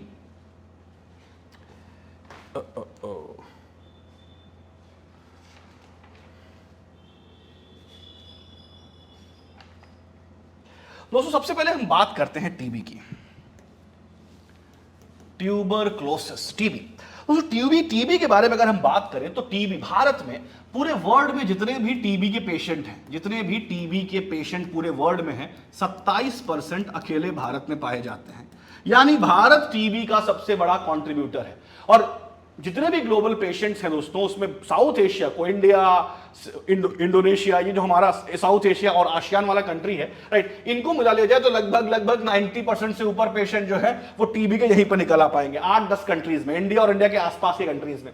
लेकिन भारत सबसे बड़ा टीबी का जो है वो कह सकते हैं कंट्रीब्यूटर है। यानी टीबी का डिजीज बर्डन, एक टर्म है दोस्तों डिजीज बर्डन, राइट, टीबी का डिजीज बर्डन यानी number of people ill with this disease, okay, Bharat में सबसे ज्यादा है। 27% of the total TB patients are found in India. Is that clear दोस्तों? अच्छा, ये आर्टिकल क्यों आया है दोस्तों, इसके बारे में हम बात करते हैं। 2015 में राइट। जितने लोगों को टीबी होता था, राइट, करीब करीब माना जाता है कि 35 लोगों को, 35 लोग पर 1 लाख पॉपुलेशन। ये आर्टिकल कहता है कि भाई पर 1 लाख पॉपुलेशन जिनको टीबी होता था उनमें से 35 लोगों की डेथ हो जाया करती थी। लेकिन 2024 में स्टैटिस्टिक्स जो है 22 तक आ चुका है, यानी आज की डेट में पर 1 लाख पॉपुलेशन जो टीबी से ग्रसित होती है उसमें से 22 लोगों की डेथ जो है वो हो जाती है। अब आपको ये नंबर बड़ा कम दिख रहा होगा, तो आप थोड़ा सा जान लीजिए कि भारत में आज भी करीब करीब 800 लोगों की डेथ रोज रोज होती है टीबी की वजह से, राइट। 800 लोगों की डेथ रोज रोज टीबी की वजह से भारत देश में हो जाती है दोस्तों, ये आपको पता होना चाहिए। भाई साहब, डेंगू की वजह से एक डेथ हो जाए, डेंगू की वजह से एक डेथ हो जाए, या एक्सीडेंट में कुछ डेथ हो जाए, प्लेन क्रैश में किसी की डेथ हो जाए, कोरोना से किसी की डेथ हो जाए, तो इतना टेंशन मिलता है कि पूछो मत। लेकिन आपके देश में 700-800 लोग टीबी से रोज मर रहे हैं, इसको अटेंशन नहीं मिलता। सिर्फ यही एक अखबार है द हिंदू जो रोज टीबी पे आर्टिकल जो है छापता रहता है। तो दोस्तों एक चीज ध्यान रखिएगा कि भारत सरकार ने टीबी के पेशेंट्स को ड्रॉप तो किया है। फॉर एग्जांपल 35 लोग अगर पर 1 लाख पॉपुलेशन टीबी की वजह से 2015 में डेथ करते थे, तो 2024 में ये डेटा 22 तक आ चुका है। तो इसके लिए गवर्नमेंट ऑफ इंडिया ने कुछ स्टेप्स उठाए होंगे जिसकी वजह से ये रिडक्शन जो है वो हुआ है, दोस्तों ध्यान रखिएगा दोस्तों।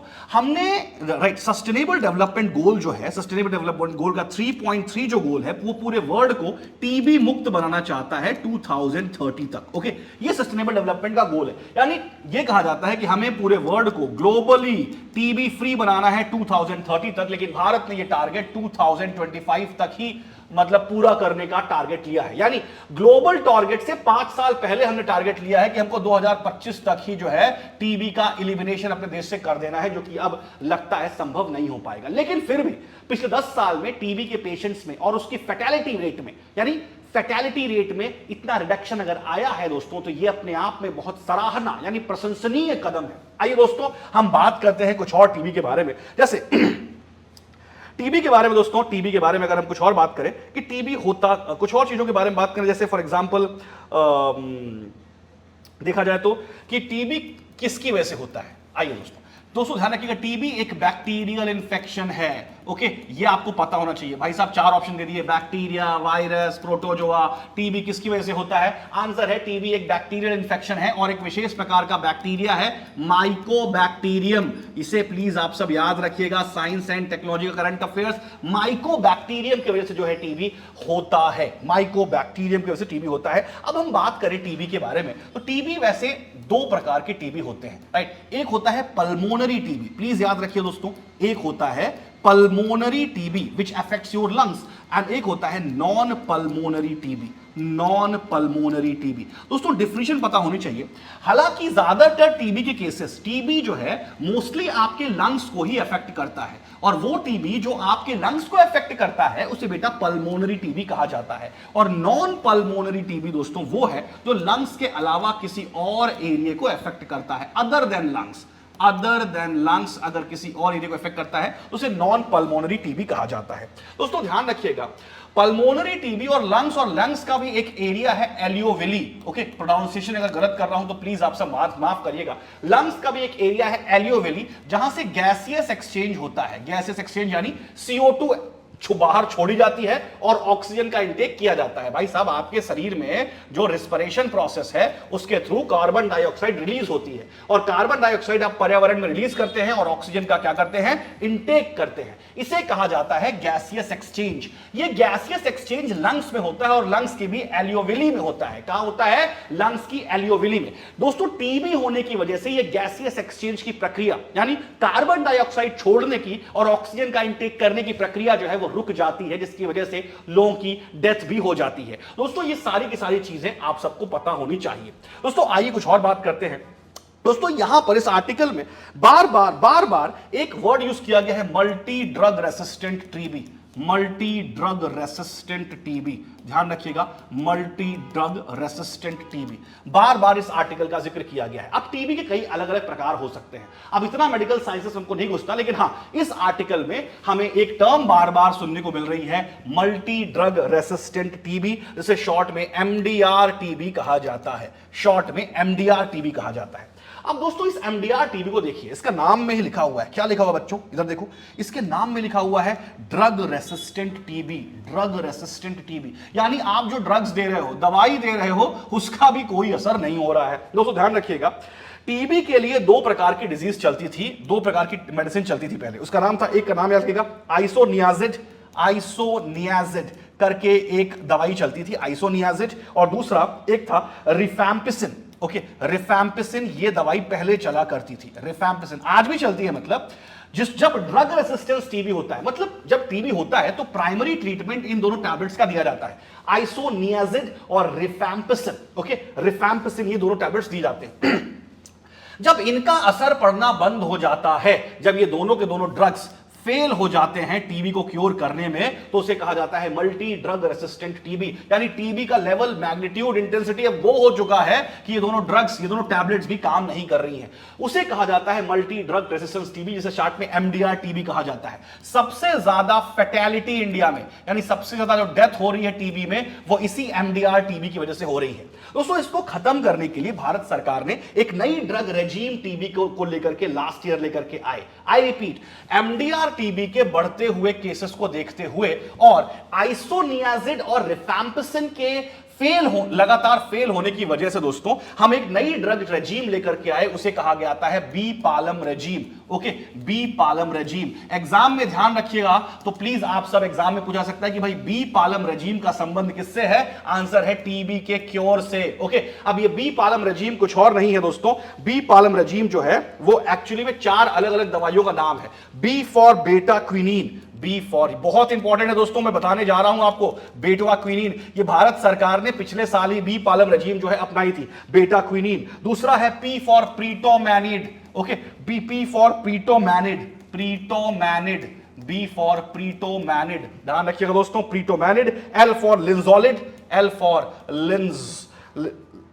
लिंजोलिड, L for linezolid, and M for, दोस्तों ध्यान रखिएगा, M for moxifloxacin, M for मॉक्सीफ्लॉक्सिन।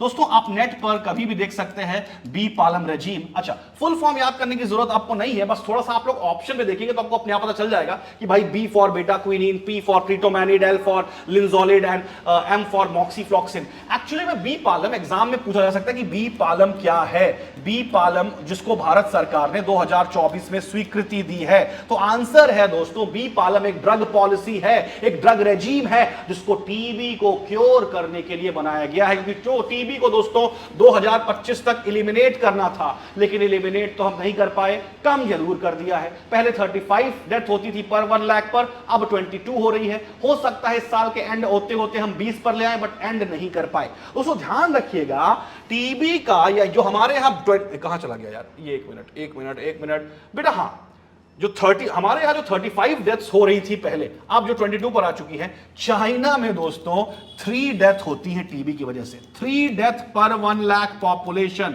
पर 1 लाख पॉपुलेशन। ओके, तो देखिए दोस्तों चाइना हमसे टीबी को कंट्रोल करने में कितना आगे निकल गया। टीबी मोस्टली हमारी साउथ एशिया और साउथ एशिया या एशियन कॉन्टिनेंट पे होने वाली डिजीज है, यानी ट्रॉपिकल रीजन में होने वाली डिजीज है। और उसी ट्रॉपिकल रीजन में देखिए दोस्तों चाइना भी हमारा पड़ोसी बैठा हुआ है, लेकिन उसने टीबी को इतना कम करके ले आया, हमें भी दोस्तों कम करने की आवश्यकता इस टीबी को है। अच्छा, टीबी के लिए एक वैक्सीन लगती है, उस वैक्सीन को बीसीजी कहा जाता है, राइट? तो ये भी आप लोग याद रखिएगा, बीसीजी वैक्सीन का संबंध किससे है? आंसर है टीबी से। अच्छा, बीसीजी को डब्ल्यूएचओ ने अप्रूव नहीं किया है। ओके, ध्यान रखिएगा, बीसीजी ने डब्ल्यूएचओ को अप्रूव नहीं किया है, लेकिन फिर भी भारत में यह बीसीजी वैक्सीन टीबी के क्योर के लिए दी जाती है। इसका भी फुल फॉर्म है बैसिलस कैलामिटेग्यूरिन। ओके, बट आपको उसको याद रखने की जरूरत है भी, वैसे पूछ लेते हैं, बैसिलस कैलामिटेग्यूरिन। आप बिल्कुल इसको नेट पे फुल फॉर्म इसका सर्च मान सकते हैं। ओके, अब देखिए दोस्तों, कुछ हमने पिछले भारत सरकार ने कुछ कदम उठाए थे, जिसकी वजह से भारत सरकार ने कुछ कदम भी उठाए थे जिसकी वजह से दोस्तों टीबी का रिडक्शन हुआ है। जैसे एक निक्षय अभियान शुरू किया गया, निक्षय अभियान। इसके बारे में दोस्तों जो है आपको पता होना चाहिए, निक्षय अभियान। ये निक्षय अभियान क्या है दोस्तों? निक्षय अभियान एक्चुअली में इसको क्या कहा जाता है? निक्षय। ध्यान रखिएगा दोस्तों, हिंदी में पढ़िएगा। क्षय मतलब क्या होता है? एक्चुअली क्षय रोग टीबी को कहा जाता है हिंदी में।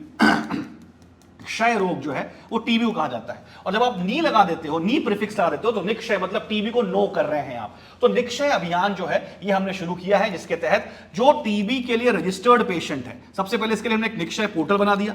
हर अस्पताल को ये बोल दिया गया है कि टीबी के जितने भी मरीज आए, हर क्लिनिक, हर डॉक्टर को कि भाई साहब आप निक्षय पोर्टल पर उन टीबी के पेशेंट्स को रजिस्टर करें, ताकि ₹500 का एक कैश ट्रांसफर, ₹500 का एक कैश ट्रांसफर जो है वो हर टीबी पेशेंट को दिया जाएगा to fulfil her nutritional needs, to fulfil his और हर न्यूट्रिशनल नीड्स। दोस्तों ध्यान रखिएगा, तो निक्षय अभियान के बारे में पता होना चाहिए, निक्षय पोर्टल के बारे में पता होना चाहिए, और कैश ट्रांसफर कितना किया जाता है ये भी आपको पता होना चाहिए। Is that clear? ये भी आपको पता होना चाहिए दोस्तों। तो ये कुल मिलाकर के बात है।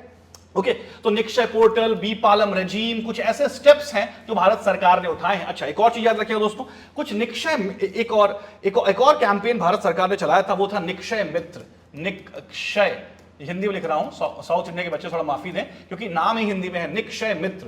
Who are Nikshay Mitra? Nikshay Mitra are those donors, Nikshay Mitra are those donors who want to contribute to end tuberculosis in this country. भाई, we can be Nikshay Mitra, you can be Nikshay Mitra, anyone who wants to donate for elimination of TB, anyone who wants to strengthen the government efforts in eliminating TB and fulfilling our sustainable development goals and reducing this disease burden in India, those people can donate and they can become Nikshay Mitra. तो ऐसे donors को दोस्तों निक्षय मित्र जो है वो कहा जाता है। Is that clear my dear friends? I hope it's clear. Let's come back to newspaper। दोस्तों, तो टीबी के बारे में दोस्तों ये बातें आपको पता होनी चाहिए। टीबी के बारे में दोस्तों ये बातें आपको पता होनी चाहिए। कुल मिलाकर के ये है, यही है। आर्टिकल पढ़ो ना पढ़ो, लेकिन जितनी बातें मैंने आपको बता दी हैं ये आपको पता होना चाहिए माय डियर फ्रेंड्स। ओके, आगे चलते हैं दोस्तों। अब देखिए, ये 2 आर्टिकल्स आज आए हैं दोस्तों, 2 आर्टिकल्स बड़े ही अच्छे आर्टिकल्स आए हैं। वो आए हैं पॉपुलेशन पर। सबसे पहले, adding India's progress with choice, control and, कहां भग रहा है भाई, कहां भग रहा है भाई? हाँ जी, आज 11 जुलाई यानी वर्ल्ड पॉपुलेशन डे है। आज 11 जुलाई यानी वर्ल्ड पॉपुलेशन डे है, और पॉपुलेशन पर दोस्तों 2 आर्टिकल्स आज आए हैं। राइट, पहले कौन सा पढ़ा दूं? Population decline and ill informed course. पहले ये नहीं पढ़ा था, पहले मैं ये पढ़ा देता हूं, इल इन्फॉर्म्ड कोरस। देखिए दोस्तों, इसके बारे में अगर हम बात करें, adding India's progress with choice, control and capital.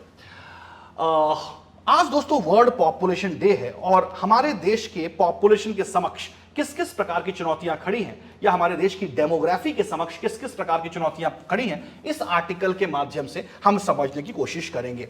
सबसे पहले दोस्तों, आज world population day, world population, पूरा नहीं लिख रहा हूं भाई साहब, पूरा लिखने की आदत नहीं है, बोर्ड पे इतना समय दूंगा तो पढ़ाऊंगा कब? ओके, 11 जुलाई को दोस्तों वर्ल्ड पॉपुलेशन डे सेलिब्रेट किया जाता है। अब ये वर्ल्ड पॉपुलेशन डे सेलिब्रेट कब से किया जाता है दोस्तों? तो इसकी एक छोटी सी कहानी है, विकिपीडिया से पढ़ी है मैंने। 1987 में वर्ल्ड की पॉपुलेशन 5 बिलियन हो गई थी। वर्ल्ड की पॉपुलेशन जो है 5 बिलियन हो गई थी। तो 1989 से यूनाइटेड नेशन डेवलपमेंट प्रोग्राम ने, यूएनडीपी ने एक इनिशिएटिव लिया कि भाई साहब हर साल 11 जुलाई को हम लोग वर्ल्ड पॉपुलेशन डे जो है वो क्या करेंगे? सेलिब्रेट करेंगे। राइट, और ये सेलिब्रेशन 1987 में वर्ल्ड की पॉपुलेशन 5 बिलियन पहुंच जाने की वजह से शुरू हुआ था। Is that clear? शुरू हुआ था। ओके, दोस्तों ध्यान रखिएगा। अब ये आर्टिकल एक बहुत इंपॉर्टेंट बात कह रहा है कि किस प्रकार से पॉपुलेशन ग्रोथ, राइट, हमारे देश में अलग अलग प्रकार की समस्याओं को जन्म दे रहा है। फॉर एग्जाम्पल दोस्तों ध्यान रखिएगा कि आज की डेट में अगर हम बात करें तो हम कहा जाता है कि इंडिया की जो पॉपुलेशन है वो काफी ज्यादा यंग है। इंडिया की जो पॉपुलेशन है वो काफी ज्यादा यंग है age compare to other countries, age compare to other countries. Other countries like Japan, Singapore are aging population, but India is relatively younger population. आज दोस्तों कहा जाता है कि भारत की पॉपुलेशन 2055 तक यंग ही रहने वाली है। यंग का मतलब 30-35 में हमारी एवरेज पॉपुलेशन जो है वो रहेगी। और इसी मतलब एक वर्किंग ग्रुप में हमारी बहुत बड़ी जनसंख्या रहेगी, यानी 60% से ज्यादा बड़ी जनसंख्या भारत की जो है वो वर्किंग एज में रहेगी, और वर्किंग एज 15 से 59 के बीच में माना जा सकता है। यानी इतनी बड़ी लेबर फोर्स, इतनी बड़ी यंग पॉपुलेशन जो है इंडिया में रहेगी 2055 तक। 2055 के बाद डेफिनेटली हम भी सिंगापुर और चाइना की तरह या फिर जापान की तरह एक एजिंग पॉपुलेशन होने लग जाएंगे। तो दोस्तों लगातार ये बात उठ रही है कि हम अपनी इस डेमोग्राफी का फायदा कैसे उठाएं, और इस डेमोग्राफी का फायदा उठाने का फायदा उठाएं, इसी को कहा जाता है डेमोग्राफिक डिविडेंड। यानी how to use your demographic dividend. Your population, the country's population is lot more younger than many other developed countries. Your country is standing at sweet spot, and this sweet spot will remain for next 30 years. So what type of government policies, what type of health initiatives, education initiatives, skill development, job creation, okay, such type of things should be done so that you can nourish and flourish your youth population, so that your youth population can become human resource and contribute to the development of your country, can contribute to the development of your country. आप अपने demographic dividend का किस प्रकार फायदा उठा सकते हैं, किस प्रकार आप अपने डेमोग्राफिक डिविडेंड को माय डियर फ्रेंड्स लाभ पहुंचा सकते हैं, किस प्रकार की हेल्थ पॉलिसीज बनाएं, एजुकेशन पॉलिसीज बनाएं, स्किल डेवलपमेंट करें, जॉब क्रिएशन करें, कि आप इसका फायदा उठाएं और अपने देश को एक विकसित देश बनाएं या अपने देश को आगे ले जाएं। दोस्तों ये है, इसे कहा जाता है demographic dividend. Demographic dividend, demographic dividend यानी using the demography of your country for country's development. अच्छा, तो दोस्तों ये कुल मिलाकर चुनौती है। अब देखिए, लेकिन आज के डेट में क्या समस्या आ रही है आपकी पॉपुलेशन के सामने? आपकी पॉपुलेशन के सामने सबसे बड़ी समस्या ये आ रही है कि आपका एजुकेशनल एक्सपेंडिचर ही बहुत कम है। आपके देश में बच्चे बेरोजगार घूम रहे हैं, जॉब क्रिएशन नहीं है, स्किल डेवलपमेंट नहीं है। अगर आपने education, skill development, job creation, entrepreneurship, यानी ये जो यंग पॉपुलेशन है, इसको नरिश और फ्लरिश करके इसे एक ह्यूमन रिसोर्स में तब्दील नहीं किया, तो 2055 तक जो आपको अपॉर्चुनिटी मिली है कि अपनी इस यंग पॉपुलेशन का यूज करके भारत को आप बहुत आगे ले जा सकते हैं, आप इसे मिस कर देंगे। राइट, आप इसे मिस कर देंगे। दोस्तों ये एक बहुत बड़ा चैलेंज आपके समक्ष है।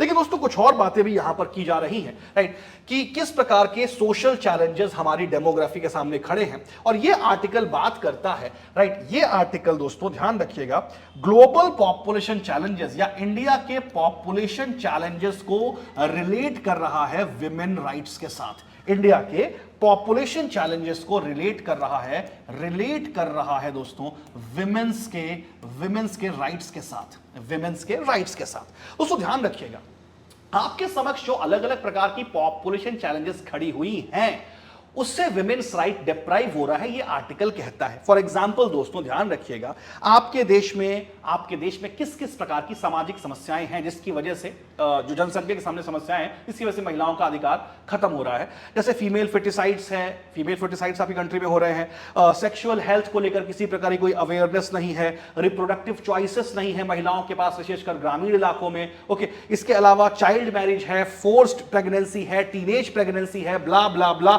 इस प्रकार की बहुत सारी चीजों के बारे में बात किया जा रहा है। कुछ दिन पहले हमने यह आर्टिकल पढ़ा था मैटरनल मॉर्टेलिटी रेट के संदर्भ में, कि किस प्रकार हमारे देश में आज भी महिलाओं की बॉडीली ऑटोनॉमी के साथ किसी प्रकार का कोई महिलाओं के पास कोई बॉडीली ऑटोनॉमी नहीं है, यानी अपनी बॉडी पर उनका अधिकार नहीं है। ओके, टीनेज प्रेगनेंसी, दो प्रेगनेंसीज के बीच में ज्यादा गैप ना होना, चाइल्ड मैरिज होना, फीमेल फेटिसाइड्स करवाना, एबॉर्शंस करवाना, सेक्सुअल हेल्थ को लेकर, रिप्रोडक्टिव हेल्थ को लेकर ज्यादा अवेयरनेस ना होना, रिप्रोडक्टिव हेल्थ और सेक्सुअल हेल्थ को टैबू सब्जेक्ट मानना, इन सभी चीजों की वजह से दोस्तों पॉपुलेशन, डेमोग्राफी और विमेन राइट्स के बीच में एक सीधा संबंध यह आर्टिकल स्टैब्लिश कर रहा है। ओके, स्टैब्लिश कर रहा है। यह आर्टिकल बात कर रहा है कि हमें किस प्रकार से विमेन एजुकेशन को बढ़ावा देना चाहिए, विमेन एजुकेशन को बढ़ावा देना चाहिए, ताकि हमारे महिलाओं के पास ज्यादा बॉडीली ऑटोनॉमी आ पाए, बॉडीली ऑटोनॉमी आ पाए। तो दोस्तों ये कुल मिलाकर के आर्टिकल है, इसे आप लोग पढ़ लीजिएगा। कुछ खास तो ये आर्टिकल नहीं है, कुछ खास चीजें आपको समझ में नहीं आएंगी, मतलब कुछ खास पढ़ने के लिए इस आर्टिकल में नहीं है, लेकिन जो क्रक्स है आपका, मैंने इसको बता दिया। राइट, क्रक्स मैंने आपको बता दिया। आपको इस आर्टिकल को पढ़ेंगे बड़े आराम से आपको ये आर्टिकल जो है समझ में आ जाएगा। इस आर्टिकल में चाइल्ड मैरिज की बात की जा रही है, इस आर्टिकल में रिप्रोडक्टिव हेल्थ के बारे में बात की जा रही है, सेक्सुअल हेल्थ के बारे में बात की जा रही है, टीनेज प्रेगनेंसी के बारे में बात की जा रही है, राइट। ये सारी बातें की जा रही है। कुल मिलाकर विमेन और जेंडर बायसनेस को पॉपुलेशन ग्रोथ के साथ जोड़ दिया गया है इस आर्टिकल में। अच्छे से पढ़ सकते हैं आप इसे, कोई बड़ी बात नहीं है दोस्तों। ध्यान रखिएगा, population decline and ill informed course. दोस्तों इस आर्टिकल का भी मैं आपको क्रक्स बता देता हूं, कुछ क्रक्स मैं आप बता दूंगा इस आर्टिकल का, तो आप लोगों को समझ में आ जाएगा। अच्छा देखिए एक चीज आप लोग और, कि मैं आर्टिकल्स का ट्रांसलेशन पढ़ाने नहीं आया हूं। जैसे मैं आपको ऐसे पढ़ाऊं, ध्यान रखिएगा, मैं आपको ऐसे पढ़ाऊं, टू साइड्स का मतलब होता है बच्चों दो पक्ष। Okay, analytical, flawed and ethically troubling while there is फलाना ढिमाका। Elon Musk has been concern, Elon Musk concern है, okay, about falling birth rate. Okay, birth rate fall हो रही है, ऐसा। This is not Swatantra sir style. मिटा उसको फटाक से, जल्दी से। कहां चला गया, पहले मिटाओ उसको। ओके, बताओ। स्वतंत्र सर को ये आर्टिकल देखने की भी जरूरत नहीं। स्वतंत्र सर के दिमाग में कहां चला गया स्वतंत्र सर, उड़ो मत ज्यादा, इधर देखो, मेरे दिमाग में ये आर्टिकल है, कोई दिक्कत नहीं है दोस्तों। Let's cut to chase. इस आर्टिकल के माध्यम से मैं आपको समझाना चाह रहा हूं क्या क्या बातें इस आर्टिकल में कही जा रही है। पलट के देखने की जरूरत नहीं है, अंडरलाइन करने की जरूरत तो बिल्कुल भी नहीं है दोस्तों। ध्यान रखिएगा कि अगर मैं बात करूं इस आर्टिकल के बारे में, तो दोस्तों ये आर्टिकल क्या कहता है। ये आर्टिकल कह रहा है कि भाई साहब लगातार ये बात की जा रही है कि देश में ग्लोबल लेवल पर पॉपुलेशन डिक्लाइन कर रही है, पॉपुलेशन डिक्लाइन कर रही है, यानी टोटल फर्टिलिटी रेट में रिडक्शन आ रहा है। ध्यान से सुनना मेरे प्यारे बच्चों, ध्यान से। एक टर्म है टोटल फर्टिलिटी रेट। अब ये TFR, टोटल फर्टिलिटी रेट, इसको लेकर बहुत ज्यादा ह्यू एंड क्राई मचाया जा रहा है।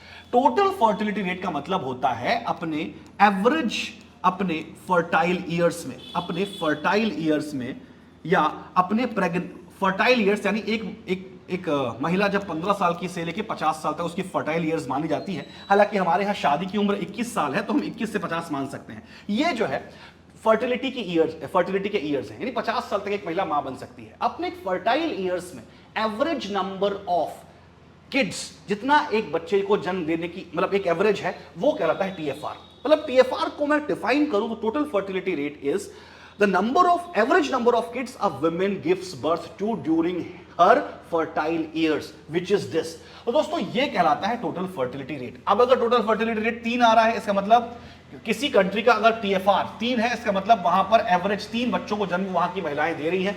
2 आ रहा है तो 2 बच्चों को दे रही है, 1 आ रहा है तो 1 को दे रही है। अगर 1 से 0.5 आ रहा है, मतलब वहां पर और सत्यानाश वहां पर होने वाला है, वहां पर अब टोटल फर्टिलिटी रेट में गिरावट आ रहा है। भारत का TFR कितना है दोस्तों? भारत का TFR है 2.1। ओके, भारत का टोटल फर्टिलिटी रेट आज की डेट पे 2.1 है, यानी एवरेज हमारे यहां की महिलाएं 2 बच्चों को जन्म दे रही हैं। आपने तो कहावत सुनी होगी, 2 बच्चे मीठी खीर, पंचायत मूवी में बिल्कुल है, 2 बच्चे मीठी खीर।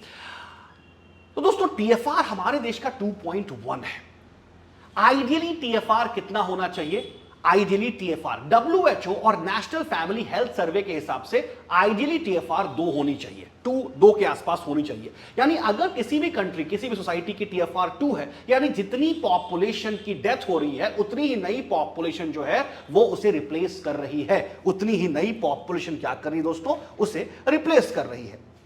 ओके, उसे रिप्लेस कर रही है इससे।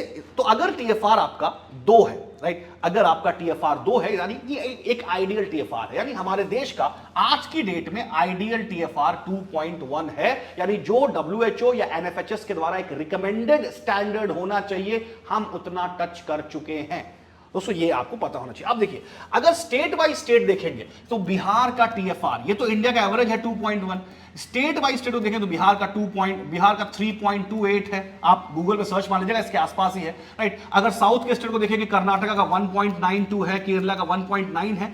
अब यहां पर आप स्टेट्स में एक रीजनल वेरिएशन देख सकते हैं।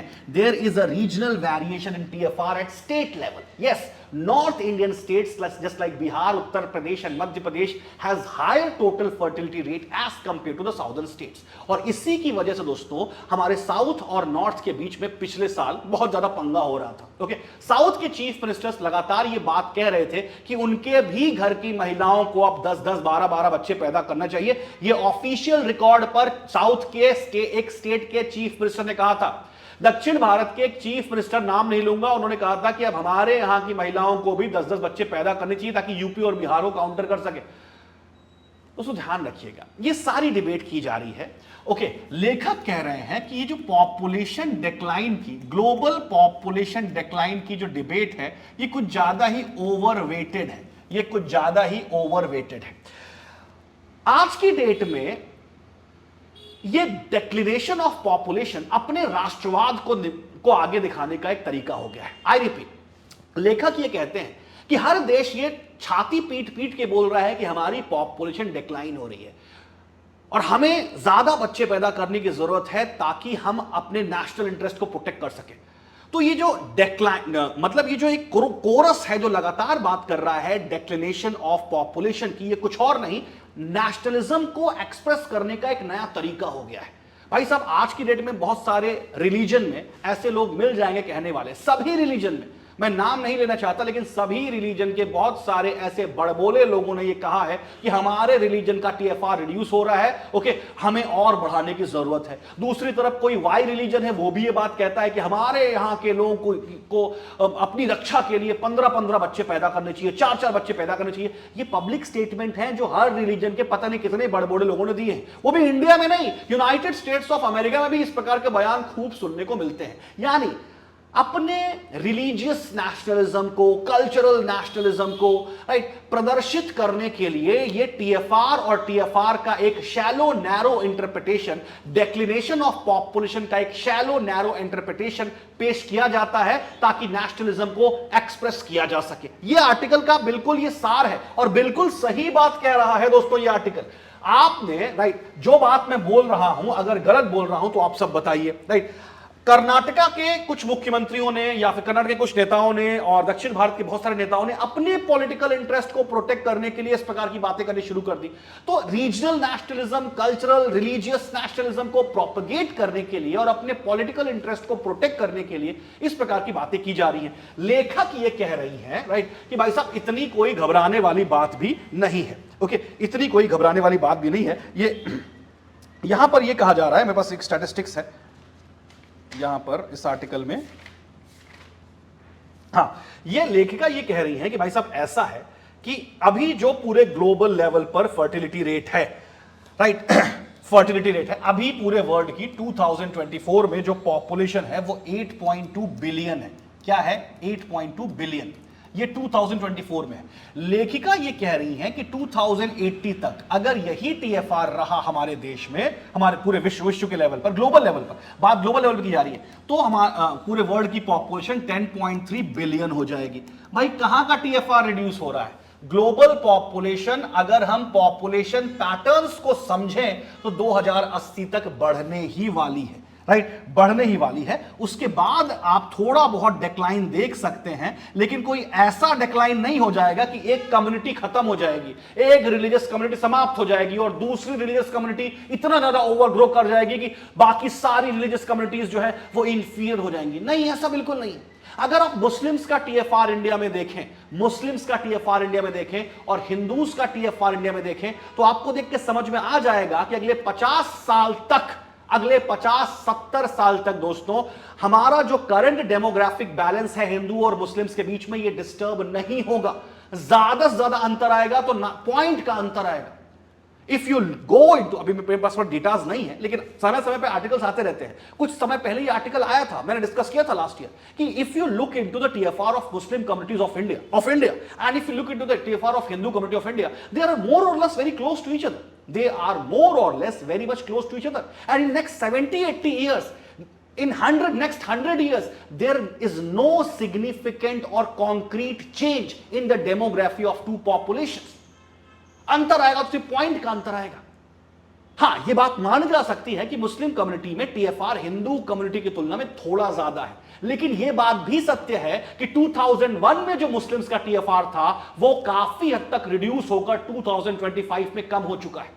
मुस्लिम्स का टोटल फर्टिलिटी रेट हिंदुओं से ज्यादा हुआ करता था, लेकिन आज मुस्लिम्स का टीएफआर भी काफी हद तक कंट्रोल में आ चुका है. ढेरों रिपोर्ट्स की बात कहती हैं, पब्लिक डोमेन में उठा के देख लीजिए. देखिए नेता क्या कहते हैं, मीडिया क्या कहती है, ये मुझे समझ में नहीं आता, लेकिन आप पब्लिक डोमेन में ढेरों रिपोर्ट पड़ी हुई है, आप पढ़ लीजिए उसको. नेशनल फैमिली हेल्थ सर्वे पढ़ लीजिए, अपना दिमाग लगाइए। तो दोस्तों ध्यान रखिएगा, ये कुल मिलाकर के आर्टिकल ऐसी बात जो है वो कर रहा है, ऐसी बात जो है वो कर रहा है। यहां पर दोस्तों एक और बात की गई है कि भाई साहब बहुत सारी countries just like Singapore, just like Japan, इनका टीएफआर जो है इनके लिए थोड़ा कॉज ऑफ कंसर्न है कि इनका टीएफआर 1 के आसपास पहुंच रहा है, 1.2 1.3 इसके आसपास पहुंच रहा है। और ये लोग एजिंग भी हैं, ध्यान रखिएगा। एक तो ये एजिंग पॉपुलेशन है, यानी एजिंग मतलब यहां पे लोग बुढ़े हो रहे हैं, हमारी तरह यंग पॉपुलेशन नहीं है। ऊपर से इनका टीएफआर भी जो है वो रिड्यूस हो रहा है लगातार। इसका मतलब जितनी पॉपुलेशन मरेगी, मतलब जितनी पॉपुलेशन जाने वाली है आने वाले समय में, डेथ करने वाली है, नेचुरल डेथ करने वाली है, उतना रिप्लेसमेंट नहीं हो रहा, उतनी बर्थ नहीं हो रही। दोस्तों ये इनके लिए एक डेमोग्राफिक क्राइसिस है, लेकिन ये सिंगापुर और जापान जैसी छोटी कंट्रीज के लिए है, इंडिया के लिए क्राइसिस नहीं है। राइट, इंडिया के लिए क्राइसिस दोस्तों नहीं है, ध्यान रखिएगा, ये कुल मिलाकर के बात है। अच्छा, अब यहां पर दोस्तों कह सकते हैं कि लेखक ये कह रहे हैं कि टीएफआर की बात जब जब होती है, टोटल फर्टिलिटी रेट की बात जब जब होती है, तब तक दो अलग अलग प्रकार के मूवमेंट्स, दो अलग अलग प्रकार की आइडियोलॉजीज जो है वो सामने आती है। इस कह सकते हैं कि इस आर्टिकल में कहा गया है, एक होता है प्रो नेटल मूवमेंट। देखिए दोस्तों, इस आर्टिकल में एक टर्म यूज किया गया है pro natal movement, pro natal movement, और दूसरा है anti natal movement, anti natal movement. देखिए दोस्तों, प्रो नेटल मूवमेंट वाले वो लोग हैं जो चाहते हैं कि भाई साहब जनसंख्या बढ़नी चाहिए, लोगों को शादी करनी चाहिए और 2-2 3-3 बच्चे पैदा करने चाहिए। और दूसरी तरफ है एंटी नेटल मूवमेंट, जो मानते हैं कि भाई साहब शादी चलो हमने जैसे तैसे कर ली, लेकिन बच्चे हम या तो कम करेंगे, ये करेंगे ही नहीं, या करेंगे ही नहीं। दोस्तों एंटी नेटल मूवमेंट भी न केवल भारत में बल्कि पूरे विश्व में स्ट्रांग होता जा रहा है। देखिए प्रो नेटल मूवमेंट तो होना ही चाहिए भाई, अगर बच्चे पैदा नहीं होंगे, पॉपुलेशन ग्रोथ नहीं होगी, तो हम सिविलाइजेशन के रूप में पीछे होते चले जाएंगे। लेकिन दोस्तों एंटीनेटल मूवमेंट ना केवल विश्व में बल्कि भारत में भी स्ट्रांग होता जा रहा है। इसके पीछे कारण क्या है दोस्तों? इसके पीछे कारण जो सबसे महत्वपूर्ण बताया जा रहा है वो है इकोनॉमिक रीजन, वो है इकोनॉमिक रीजन। आर्थिक कारण जो है उसके सबसे महत्वपूर्ण है। लोगों के पास जॉब्स नहीं है, लोगों की अफोर्डेबिलिटी खत्म हो रही है, इस कारण से बहुत सारे लोग एंटी नेटल मूवमेंट से जुड़ रहे हैं, ये पहला कारण है। दूसरा डेफिनेटली वर्क की वजह से, बहुत ज्यादा स्ट्रेस की वजह से, बहुत ही चैलेंजिंग लाइफस्टाइल की वजह से या बैड लाइफस्टाइल की वजह से लोगों की फर्टिलिटी पर भी इफेक्ट हो रहा है। तो सिर्फ फर्टिलिटी रिड्यूस हो रही है ये कारण नहीं है, जिनकी फर्टिलिटी है उसके बावजूद भी उनके कुछ इकोनॉमिक कंसर्न्स हैं, जिसकी वजह से एंटीनेटल मूवमेंट जो है वो पूरे विश्व में और भारत में दोनों जगह स्ट्रांग हो रहा है। दोस्तों तो इसके दोनों पहलुओं को समझना चाहिए, राइट, इसके दोनों पहलुओं को समझना चाहिए। तो ये कुछ आर्टिकल हैं जो आज ही आए हैं, दोबारा कभी नहीं आएंगे।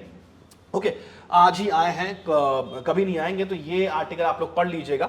देखिए बाकी बेटा बाकी आर्टिकल ये कल मैंने पढ़ाया था दोस्तों, कल मैंने डिटेल में कस्टोडियल डेथ्स पर एक लेक्चर लिया है। प्लीज माय डियर फ्रेंड्स, जिसको ये आर्टिकल समझना है, जिसको ये आर्टिकल समझना है माय डियर फ्रेंड्स, वो कस्टोडियल प्रोटेक्शन पर मेरा कल का वीडियो देखे।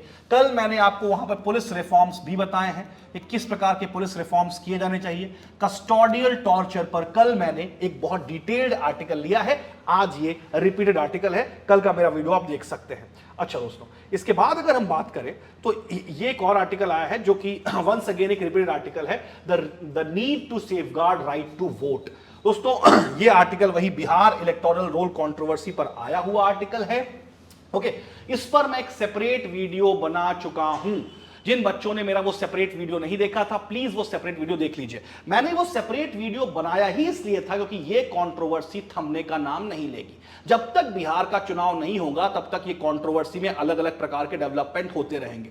नवंबर में दोस्तों बिहार का इलेक्शन है, तब तक ये कंट्रोवर्सी किस प्रकार का शेप लेगी हमें पता नहीं है। लेकिन दिसंबर में आपका इलेक्शन, आपका एग्जाम है, तब तक बहुत सारा टॉपिक इस कंट्रोवर्सी पर रेडी हो चुका होगा, बहुत सारा कंटेंट बन करके, निचोड़ करके जो है वो मिक्स होकर के बन चुका होगा और एग्जाम में पूछे जाने के लिए एकदम रेडी होगा।